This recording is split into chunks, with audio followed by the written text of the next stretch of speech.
আসসালামু আলাইকুম সবাইকে। কেমন আছেন সবাই? আজকে আমি নিয়ে আসলাম বিফ চাপ ভুনা। তো সেটার জন্য আমি গরু মাংস নিয়ে নিয়েছি। এখানে আমার 1 কেজি থেকে একটু বেশি হয়েছে। আমি এভাবে পাতলা পাতলা করে কেটে ভালো করে থেতো করে নিয়েছি হ্যামার দিয়ে। তো এখন আমি এই বিফ চাপের যে মাংসগুলো সেগুলোকে আমি একটু মেরিনেট করে রাখবো। এটার জন্য আমি দিয়ে দিচ্ছি সামান্য পরিমাণ লবণ, 2 টেবিল চামচ পরিমাণ লেবুর রস। এখন আমি এটাকে ভালো করে মাখিয়ে মেরিনেট করব আধা ঘন্টার মতো।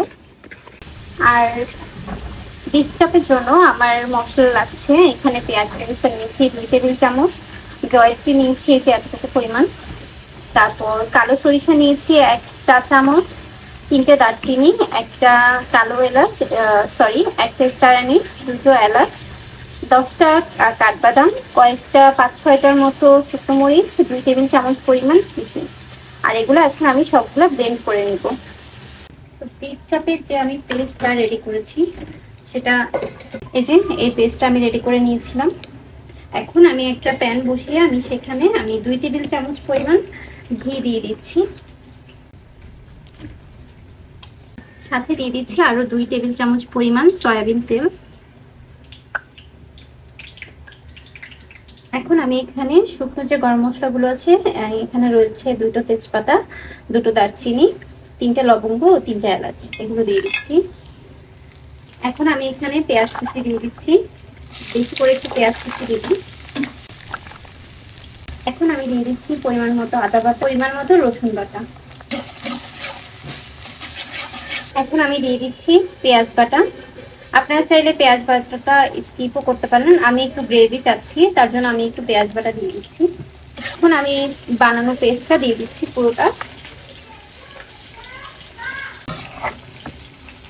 এখন আমি দিয়ে দিচ্ছি পরিমাণ মতো লাল মরিচের গুঁড়ো, হলুদের গুঁড়ো, ধনিয়ার গুঁড়ো, জিরে গুঁড়ো ও গরম মশলার গুঁড়ো। দিচ্ছি পরিমাণ মতো লবণ। আমি কিন্তু মেরিনেটের সময় আমি লবণ দিয়েছি, তাই এখানে আমি লবণটা একটু কমিয়ে দিচ্ছি প্রথমে। এখন আমি এটাকে ভালো করে কষিয়ে নিব। আমি এখন একটু গরম পানি দিয়ে দিচ্ছি এখানে। এখন আমি মেরিনেট করার যে মাংসগুলো রেখেছিলাম সেগুলো দিয়ে দিচ্ছি।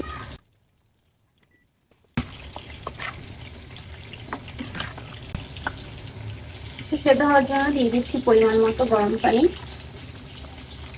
আমি এটা ঢেকে রান্না করব যতক্ষণ না পর্যন্ত সেদ্ধ হচ্ছে। এটা কিন্তু আমি আগের দিন রান্না করে রাখছি আমাদের ঈদের দিন সকালে নাস্তার জন্য। তো এটা আমরা খাবো পরোটা দিয়ে।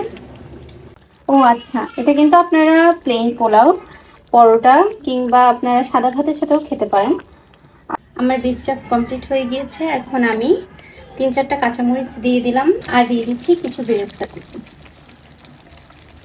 বেরেস্তাগুলো উপর দিয়ে ছিটিয়ে দিয়ে দিব। এখন আমার বিফ চাপ রান্না রেডি, বিফ চাপ ভুনা। সো সেটা কেমন লাগলো আমাদেরকে কমেন্টের মাধ্যমে জানাতে পারেন। বিফ চাপ ভুনাটা আপনাদের কেমন লাগলো সেটা অবশ্যই কমেন্টের মাধ্যমে জানাবেন। সবাই ভালো থাকবেন, সুস্থ থাকবেন, আমাদের জন্য দোয়া করবেন। আর সবাইকে ঈদ মোবারক। আল্লাহ হাফেজ। আসসালামু আলাইকুম।